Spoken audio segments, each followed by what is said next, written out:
오늘 하나님께서 우리에게 주시는 말씀은 구약성경 말라기 1장 1절에서 5절입니다. 말라기 1장 1절에서 5절, 구약성경 1327쪽에 있습니다. 말라기 1장 1절에서 5절 말씀을 봉독하겠습니다. 여호와께서 말라기를 통하여 이스라엘에게 말씀하신 경고라. 여호와께서 이르시되 내가 너희를 사랑하였노라 하나 너희는 이르기를 주께서 어떻게 우리를 사랑하셨나이까 하는도다. 나 여호와가 말하노라. 에서는 야곱의 형이 아니냐. 그러나 내가 야곱을 사랑하였고 에서는 미워하였으며 그의 산들을 황폐하게 하였고 그의 산업을 광야의 이리들에게 넘겼느니라. 에돔은 말하기를 우리가 무너뜨림을 당하였으나 황폐된 곳을 다시 쌓으리라 하거니와 나 만군의 여호와는 이르노라. 그들은 쌓을지라도 나는 헐리라. 사람들이 그들을 일컬어 악한 지역이라 할 것이요 여호와의 영원한 진노를 받은 백성이라 할 것이며 너희는 눈으로 보고 이르기를 여호와께서는 이스라엘 지역 밖에서도 크시다 하리라. 아멘. 하나님의 말씀입니다.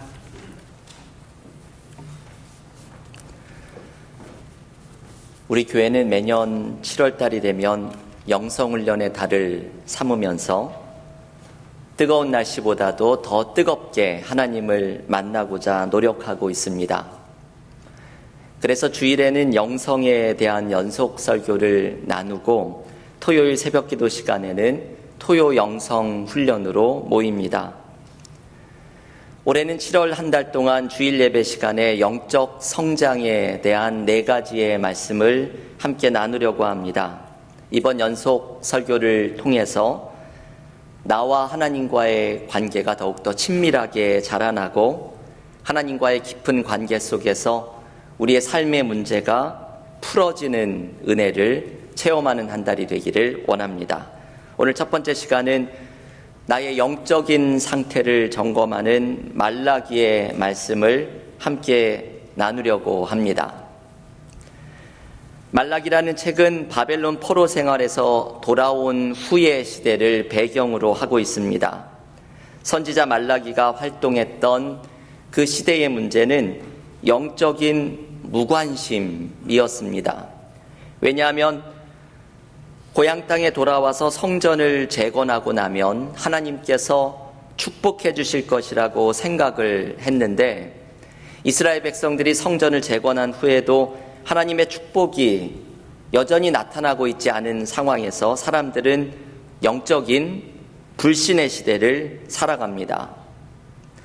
마치 우리가 어떤 일이 이루어지기를 간절히 기도했는데 그 일이 이루어지지 않으면 하나님에 대한 회의가 들면서 믿음이 약해지는 것과 마찬가지입니다. 말라기는 영적인 불신과 침체의 시대를 살아가는 이스라엘 백성들이 어떻게 이것을 극복할 수 있을지를 가르쳐 줍니다. 여러분, 우리도 영적으로 다운이 되고 신앙생활이 소홀해지는 시기를 겪을 때가 있습니다. 어떤 분은 내가 하나님을 한 번이라도 가깝게 느끼기만 하면 신앙생활에 열심을 낼 텐데 하나님을 만나지 못해 믿음 생활에 열심을 내는 것이 어렵다고 말씀하기도 합니다. 말라기 시대의 사람들이 이와 같은 모습을 가지고 있었습니다. 하나님의 임재가 멀게 느껴지면서 영적인 무관심의 상태로 전락합니다. 이렇게 영적으로 생명력을 잃은 모습을 어떻게 회복할 수 있을까요? 저는 말라기 1장을 읽을 때마다 도전을 받는 말씀입니다. 말라기 1장은 이스라엘의 영적인 상태를 보여주는 3가지의 말씀을 전해줍니다. 이 3가지의 말씀 속에서 우리의 영적인 상태를 또한 점검할 수 있습니다. 첫 번째, 하나님의 사랑을 느끼지 못하고 있는 이스라엘의 모습을 고발합니다. 오늘 본문 말라기 1장 2절의 말씀입니다. 여호와께서 이르시되 내가 너희를 사랑하였노라 하나 너희는 이르기를 주께서 어떻게 우리를 사랑하셨나이까 하는도다. 여러분, 여기에 이스라엘과 하나님 사이의 대화를 한번 잘 들어보십시오. 하나님은 이스라엘 백성들에게 내가 너희를 사랑하였다 말하지만 이스라엘 백성들은 하나님께 반문하기를 하나님이 언제 어떻게 우리를 사랑하셨습니까? 라고 묻고 있습니다. 자기들은 하나님의 사랑을 느끼지 못하겠다고 외치는 것이죠. 바벨론의 포로 생활에서 돌아와서 무너진 성전을 재건하면 하나님의 축복이 임할 것이라고 생각을 했는데 성전이 완공된 후에도 여전히 어려움 속에 있는 자신을 보면서 하나님의 사랑을 느끼지 못하겠다고 불평하고 있는 것입니다. 여러분, 이 모습에서 우리는 얼마나 공감을 많이 하게 되는지 모릅니다. 우리도 내가 원하는 것을 얻지 못할 때 하나님은 뭐 하시나? 하나님이 나를 사랑하시는 것은 맞나? 회의가 일어납니다. 우리는 간절하게 기도하는 것이 응답되지 않으면 하나님의 사랑을 부정하고 하나님의 존재 자체를 의심하기도 합니다. 나를 사랑하신다면 나의 기도를 들어주시지 않을 리가 없고 하나님이 계시기라 한다면 내 기도가 이렇게 허공을 치는 것처럼 느껴질 리가 없다고 불평합니다. 하지만 이러한 하나님에 대한 사랑을 의심하는 우리의 모습은 연약한 인간의 본성으로부터 나오는 것입니다. C.S. 루이스가 쓴 책 가운데 스크루테이프의 편지라는 책에서 악마의 사악한 방법을 소개합니다. 악마가 인간을 괴롭히는 방법 중에 하나는 기도에 대해서 기도를 못하게 하는 것이 아니라 기도를 부적절하게 만드는 것이라고 말합니다. 여러분, 이 말을 한번 생각을 해보십시오. 사단이 우리에게 기도를 못하게 하지 않습니다. 기도를 못하게 한다면 이게 사단의 계략이구나 하면서 더 열심을 낼 수도 있습니다. 사단은 교묘한 방법을 써서 기도를 방해합니다. 기도를 부적절한 것으로 만드는 것입니다. 내가 기도해도 응답이 없다고 생각하게 하면서 하나님에 대해 원망하게 하고 나의 기도가 허공을 치는 것처럼 공허하게 느끼도록 만듭니다. 결국은 기도를 부적절한 것으로 만들면서 기도를 멈추게 하고 하나님과 우리 사이의 관계가 점점 멀어지도록 만듭니다. 이것이 사단의 교묘한 전략이라는 것이죠. 우리는 신앙생활하면서 기도가 응답되지 않는다고 느껴질 때가 있습니다. 그때 우리에게 필요한 것은 우리를 사랑하시는 하나님에 대한 신뢰입니다. 우리를 사랑하시는 하나님이 반드시 우리의 기도를 들어주시고 하나님은 나에게 가장 좋은 것으로 응답하실 것이라는 사실을 신뢰해야 합니다. 우리가 이러한 신뢰를 할 수 있는 이유는 하나님의 사랑을 믿기 때문입니다. 하나님이 얼마나 나를 사랑하시는지, 나를 사랑하는 하늘 아버지가 나의 기도를 들어주고 응답하고 계신다는 것을 믿으면 우리는 내가 원하는 것이 이루어지고 있지 않을 때에도 하나님의 사랑과 선하심을 신뢰하며 나아갈 수 있습니다. 여러분, 우리가 영적인 침체를 느끼는 이유 가운데 하나는 하나님의 사랑을 느끼지 못할 때입니다. 우리가 기도의 응답으로 시험에 들 때에는 하나님의 사랑과 선하심을 신뢰하고 있지 못할 때입니다. 내가 기도하는 문제에 있어서 하나님의 신실하신 사랑이 결국은 내가 알지 못하는 신비한 방법으로 나타날 것이라는 것을 신뢰하는 사람은 기도를 부적절한 것으로 만들려는 사단의 계략에 넘어가지 않습니다. 사도 바울은 로마서 8장에서 우리를 하나님의 사랑에서 갈라놓을 수 있는 것은 아무것도 없다고 외칩니다. 삶의 고난도, 세상의 권세도 심지어는 죽음마저도 하나님의 우리를 향한 사랑에서 갈라놓을 수 있는 것은 없습니다. 우리의 문제는 하나님이 우리를 사랑하지 않으신다는 것이 아니라 우리를 너무나도 사랑하시는 하나님의 사랑을 내가 느끼고 있지 못하는 것입니다. 교우 여러분, 하나님의 사랑을 경험하십시오. 내가 하나님의 사랑을 느끼지 못하는 것이 우리의 영적인 침체의 이유임을 발견하십시오. 내가 기도하는 이 문제에 있어서 나를 사랑하시는 하나님의 선하심을 신뢰하십시오. 나를 사랑하시는 하나님은 반드시 가장 좋은 것으로 나의 기도에 응답하실 것입니다. 지금도 우리의 삶에서 우리를 사랑하시는 하나님의 음성을 매 순간 들으며 마음의 기쁨과 충만함을 경험하는 믿음의 삶이 되시기를 간절히 기원합니다. 둘째, 오늘 본문에서 하나님은 이스라엘 백성들의 하나님을 사랑하지 않는 모습을 꼬집습니다. 하나님을 사랑하지 않고 섬기지 않는 모습입니다. 말라기 1장 6절에서 하나님께서 이렇게 말씀합니다.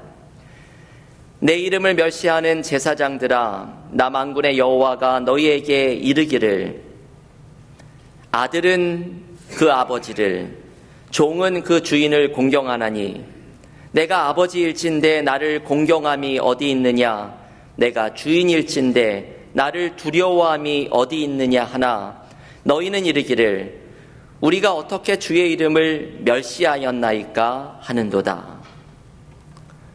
여러분, 하나님과 이스라엘 백성의 이 대화를 한번 잘 들어보십시오. 하나님은 이스라엘 백성들에게 내가 너희의 하늘 아버지인데 너희가 나를 공경하고 있느냐, 내가 너희의 주인인데 나를 경외하고 있느냐 물으십니다. 여러분, 여기에서 하나님이 주인이라는 말씀이 참 인상적이지요. 하나님이 우리의 삶의 주인이라는 뜻입니다. 삶의 주인이란 내 삶을 이끌어가는 어떤 것, 내가 가장 관심을 갖고 섬기는 어떤 것입니다. 어떤 사람에게 삶의 주인은 돈이 되기도 합니다. 재물이 이 사람의 삶을 끌고 가는 목적이고 동기이기 때문입니다. 어떤 사람에게는 세상에서의 성공과 명예가 삶의 주인입니다. 오직 이것을 위해서 세상에서 달려가고 이것이 내 삶의 의미와 행복을 준다고 생각하기 때문입니다. 하지만 신앙인에게 삶의 주인은 하나님이십니다. 하나님이 우리의 삶에 의미를 주시고 나의 삶을 이끌어 가시고 인도해 가시는 분이기 때문입니다. 하나님은 이스라엘 백성들에게 그들이 삶의 주인인 하나님을 사랑하고 섬기고 있는지 묻습니다. 그런데 이스라엘은 대답하죠. 우리가 언제 하나님을 멸시하였습니까? 반문합니다. 이들은 하나님을 잘 섬기고 있다고 생각한 것입니다. 이스라엘 백성들은 바벨론의 포로 생활을 마치고 돌아와서 무너진 성전을 완공하면서 우리가 하나님을 잘 섬기고 있다고 생각합니다. 하지만 하나님은 이들이 마음으로 진심을 다해 하나님을 사랑하고 섬기고 있는 일에 부족하다고 꼬집습니다. 여러분, 우리도 신앙생활을 하면서 이렇게 주일에 나와 예배를 드리고 봉사를 실천하면 내가 하나님을 잘 섬기고 있다고 생각합니다. 하지만 하나님은 정말 마음을 다해서 하나님을 사랑하고 내가 하나님을 섬기고 있는지를 물어보십니다. 우리의 영적인 상태를 점검하기 위해서 우리가 물어야 하는 질문은 나는 인생의 주인이신 하나님을 섬기고 있느냐라는 질문입니다. 우리는 세상의 것을 사랑하면서 하나님을 사랑하는 것에는 소홀해지고 하나님을 섬기면 더욱더 큰 헌신을 요구하실까봐 부담스러워하며 하나님을 섬기는 것에서 소홀해질 때가 많이 있습니다. 제가 좋아하는 작가인 제임스 마틴이라는 분은 Learning to Pray, 기도를 배우기라는 책에서 우리가 기도하지 않는 이유 중에 하나를 부담감 때문이라고 말합니다. 우리가 깊은 기도로 나아가면 하나님이 무언가 더 큰 헌신을 요구하실까봐 이게 부담스러워서 우리의 기도를 막아서는 장애물 중에 하나가 된다고 말합니다. 예를 들면 내가 깊은 기도로 나아가면 하나님이 물질적으로 헌신하라고 말씀하실 것이 부담스럽든지, 선교지로 떠나라고 말씀하실까봐 부담스럽든지, 무언가 하나님이 나에게 부담스러운 것을 말씀하실까봐 깊은 기도로 나아가지 못하겠다는 것입니다. 저도 보스턴에서 부목사로 있었던 교회에서 어떤 교우께서 말씀하시기를 믿음 생활에 열심을 내면 하나님이 엄청난 헌신을 요구하실까봐 그게 부담스러워서 신앙생활에 거리를 둔다고 말씀하신 분을 만났습니다. 여러분, 우리가 이런 생각을 사실 마음속에 가지고 있는 분들이 많이 있죠. 그런데 제임스 마틴은 이 부담감이 기도의 장애물이라는 걸 알려주면서 이런 부담감을 느끼는 사람에게 이렇게 말합니다. 하나님을 그렇게 못 믿습니까? 하나님이 당신을 부담스럽게 하고 불편하게 하는 분 정도로밖에 생각을 못합니까? 하나님이 요구하시는 일이 나에게 얼마나 선한 일이었는지 경험하지 못했습니까? 하나님의 선하심을 왜 그렇게 신뢰하지 못합니까? 여러분, 이것이 맞는 말이지요. 우리는 하나님의 선하심을 믿어야 합니다. 하나님을 섬기는 삶 속에 얼마나 우리의 인생을 충만하게 하는 하나님의 선한 계획이 있는지를 기대해야 합니다.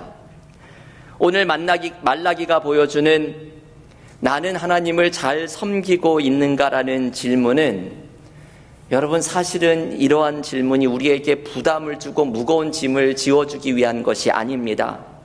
하나님을 섬기는 삶을 살아가는 것이 우리에게는 축복이라는 것을 깨달아야 합니다.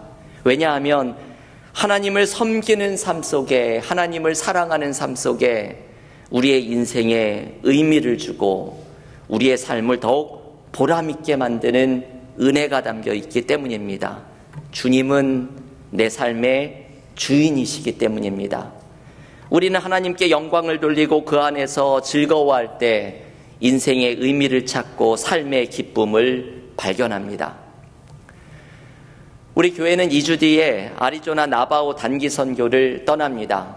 올해 우리가 브라질 아마존의 단기 선교를 다녀오고 또 인디안 레저베이션의 단기 선교를 다녀오게 됩니다. 올해 이렇게 계속 선교를 떠나면서 하나님을 기쁘시게 하는 일을 우리 교회가 감당하면서 우리에게 기대하는 것이 있습니다. 결국은 이 일을 통해서 은혜를 받는 것은 우리 자신이 될 것이라는 사실입니다. 주님을 기쁘시게 하는 일을 하면 결국 은혜가 찾아오는 것은 우리들 자신입니다. 우리가 하나님을 섬기고 하나님을 사랑하고 하나님을 기쁘시게 하는 일을 담당하면 하나님이 주시는 은혜가 결국 우리에게 찾아오게 되기 때문입니다. 여러분, 우리의 영적 침체를 극복하고 하나님께 더욱더 가까이 나아가기 위해서 말라기가 전해주는 이 두 번째 질문을 스스로에게 물어보십시오. 나는 하나님을 잘 섬기고 있는가? 나는 하나님을 마음을 다해 사랑하고 있는가? 하나님을 사랑하고 하나님을 섬길 때 우리의 삶에 기쁨과 은혜가 찾아오는 믿음의 삶이 되기를 주님의 이름으로 간절히 축원합니다. 마지막으로 우리의 영적 상태를 점검하기 위해서 말라기가 전해주는 세 번째 말씀은 올바른 예배를 드리라는 말씀입니다. 말라기 1장 13절의 말씀입니다. 만군의 여호와가 이르노라, 너희가 또 말하기를 이 일이 얼마나 번거로운고 하며 코웃음치고 흠친 물건과 저는 것, 병든 것을 가져왔느니라.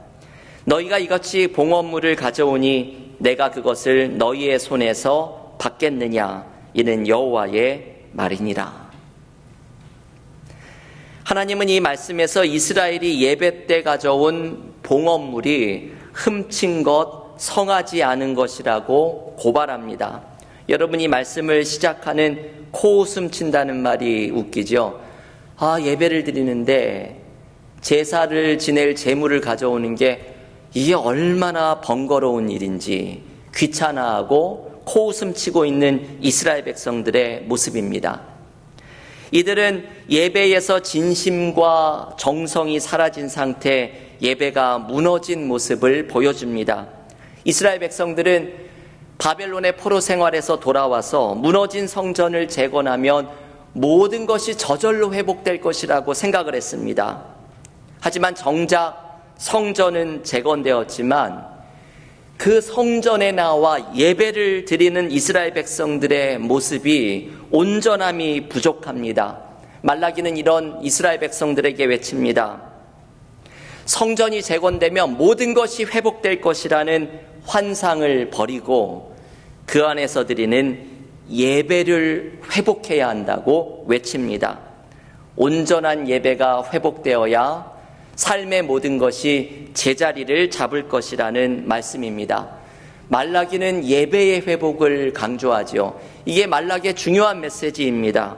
모든 회복은 예배의 회복으로부터 시작되고 하나님과의 관계가 올바르게 될 때에 삶의 문제도 해결될 것이라는 말씀입니다.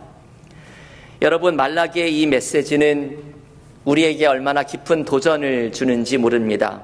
우리도 예배가 소홀해지면서 하나님과의 관계가 엉망이 되는 것을 경험했습니다. 지난 코로나 팬데믹을 경험할 때 이것을 절실히 느꼈습니다. 팬데믹 기간에 온라인 예배를 드리면서 온전한 예배를 드리는 것이 어렵게 느껴지는 때들을 경험했습니다.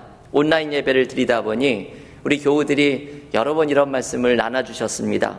하나님 앞에 신령과 진정으로 예배를 드리는 온전한 예배자로 서기보다는 마치 구경꾼의 모습으로 참여하고 파자마를 입고 영화를 보듯이 예배를 드리기도 하고 또 마음에 다가오지 않는 부분은 딴청을 피우거나 부엌에 잠시 다녀오거나 심지어는 예배를 스킵하면서 예배에 참여하기도 했다고 고백을 하였습니다. 요즘 우리 교회에 온라인 예배에 들어오는 분들이 많이 있다고 합니다. 멀티미디어 팀에서 언젠가 말씀을 해주시기를 온라인 예배에 참석한 분들 중에 예배에 들어왔다가 금방 나가는 분들도 많이 있다고 합니다. 예배를 잠시 구경하고 떠나거나 이 교회 예배는 어떤가 구경을 해보는 것이죠. 혹은 마음에 다가오지 않는 부분은 빨리 스킵하면서 예배를 나가버리는 것입니다. 여러분, 이런 모습이 과연 진정한 의미의 예배를 드리는 것일까요? 이러한 모습이 온라인 예배에만 일어난다고 생각할 수는 없을 것입니다. 우리가 예배를 드리는 예배의 자세를 돌아보도록 말라기는 외칩니다. 무너진 예배를 세우고 신령과 진정으로 예배하는 참된 예배자로 설 때에 우리의 삶은 세워지고 삶의 문제는 해결됩니다. 우리가 영적으로 성장하기 위해서는 참된 예배자로 세워져야 합니다. 하나님을 만나는 예배가 모든 회복의 시작이기 때문입니다. 교우 여러분, 오늘 말라기 1장은 우리의 영적인 상태를 돌아보고 영적으로 자라나기 위한 귀한 말씀을 전해줍니다. 나는 하나님의 사랑을 느끼고 있는가? 나는 하나님을 섬기고 있는가? 나는 올바른 예배를 드리고 있는가? 이 세 가지의 질문은 우리의 영적인 상태를 점검하고 우리의 삶이 하나님의 사랑을 느끼고 하나님을 사랑하고 하나님을 예배할 때 온전히 세워지게 된다는 지혜를 알려줍니다. 7월 영성훈련의 달을 맞아서 오늘 말라기에 이 말씀을 나에게 주시는 말씀으로 받으면서 나의 영적인 상태를 점검하고 하나님과의 관계가 회복되면서 내 삶이 또한 세워져가는 은혜를 체험하는 그리스도인들이 모두 되시기를 주님의 이름으로 간절히 축원합니다. 기도하겠습니다. 하나님의 임재가, 살아계신 하나님의 모습이 우리의 삶에서 약해져 간다고 생각할 때 영적인 무관심과 불신의 시대를 살았던 말라기의 이스라엘 백성들에게 외쳤던 하나님의 말씀 속에서 우리의 삶이 다시금 하나님과의 깊은 관계로 자라나는 은혜를 누리기를 원합니다. 우리를 너무나도 사랑하시는 하나님의 사랑을 생생하게 느끼게 하시고, 때로는 우리의 기도가 응답받지 않을 때 나를 사랑하시는 하나님이 나를 보고 계시며 나에게 가장 좋은 것으로 응답하실 것을 신뢰하면서 하나님의 사랑 안에서 새 힘을 얻게 하여 주시옵소서. 우리의 삶의 주인이 되시는 하나님을 사랑하고 섬기는 삶 속에 삶의 의미와 충만함을 경험하게 될 줄을 믿사오니, 우리의 삶에서 하나님을 사랑하고 하나님을 섬기는 삶을 살아가며 우리의 삶에 참된 행복과 기쁨을 경험하는 신앙인의 삶이 되게 하여 주시옵소서. 우리의 소홀해진 예배가 회복되며 예배 가운데 하나님을 만나며 예배가 세워질 때 하나님과의 관계가 깊어지고 우리의 삶도 세워지리라는 말라기의 말씀을 붙들고 하나님과의 깊은 관계로 달려나가는 그리스도인들이 모두 되게 하여 주시옵소서. 예수님의 이름으로 기도하옵나이다. 아멘.